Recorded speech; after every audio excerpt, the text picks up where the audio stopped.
So ayan, bumili ako dito ng pagkain dito ng mga tinapay. Ayan, marami silang mga variety of bread, ganyan-ganyan. So ayan, bumili rin ako ito, tapos baso, ganyan, lagayan kasi mukhang 3 weeks to 1 month pa ako dito sa probinsya, and naghahanap rin ako ng rent house talaga, and ang hirap kasi yung mga lagi naming pinupuntahan na mga tambayan, yung mga tambayan na maliliit, yung mga abandon, lahat pala meron na lahat, nagmamay-ari, meron ng pamilyang nakatira. So ayun, tumakbo naman ako paatras, pabalik dito sa plaza naman kasi hinahabol na naman nila ako, and sabi nila doon sa baba kung saan kami nagtatambay na malapit dyan sa Notre Dame. Sa sino yun, taga saan yun, ay syempre nalaman nila na taga Ilog ako. So nagkakaroon ngayon ng habulan dito. So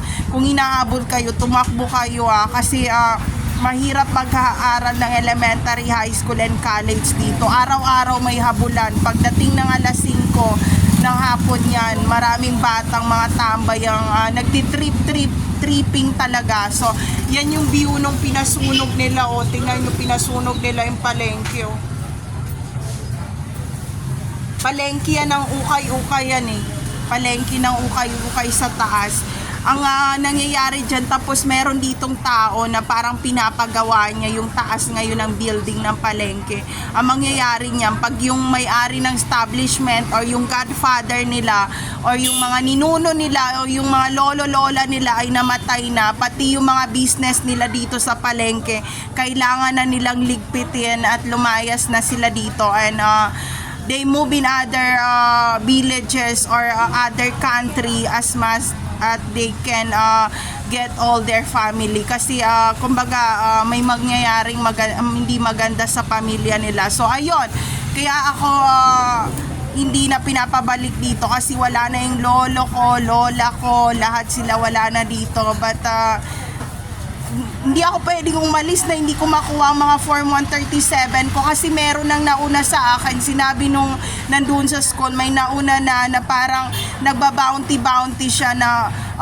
nagbayad kumbaga, na hindi ko na pwedeng kunin ng elementary, high school, and college ko na mga papeles or mga Form 137 dito sa lugar na to. Kung sino ka man na nakaupo ngayon, bakit ako lagi ang pinagdidiskitan mo? Bakit galit ka sa akin? So ayun lang, yun lang ang alam ko sa lugar na to kasi pinaghirapan ko yun, nag-aral ako, and binigay pa sa akin ang souvenir ng yearbook ng high school para lang may proof talaga na maibigay sa akin yung, please na mabigay mo naman yung diploma, yung Form 137 at yung good moral at iba pa mga kailangan ko sa school niya, makakapasok ng UP niyan. So ayun, yung palang problema, kaya hindi lahat dito na nakakapasok sa university sa Manila, kasi maraming hinahanap na mga papel na kung saan ka nag-elementary, high school, and college bago ka nag-transfer sa ibang lugar. So ayun, gusto ko lang i-share mag-ingat kayong lahat. Yung mga papeles nyo, wag nyong iiwan yan pag tumakbo kayo pabalik ng Manila. Tumakbo tayong lahat, and hinahabol pa rin ako, and ang sakit nung sa likod ko na kamunti ka na ako mahiwa sa likod talaga, sa batok, pero kaya ko pa yan. Kung hindi pinasabog ang sinasakyan ko, na trap o dinala sa ibang lugar. So yung ganon talaga yung mga tao dito pagdating sa pera. So wala talaga pinipili kung saan man na estado ng pamumuhay ang gusto nilang i-target at i-bounty na gusto nilang gilitan or ipegan sacrifice.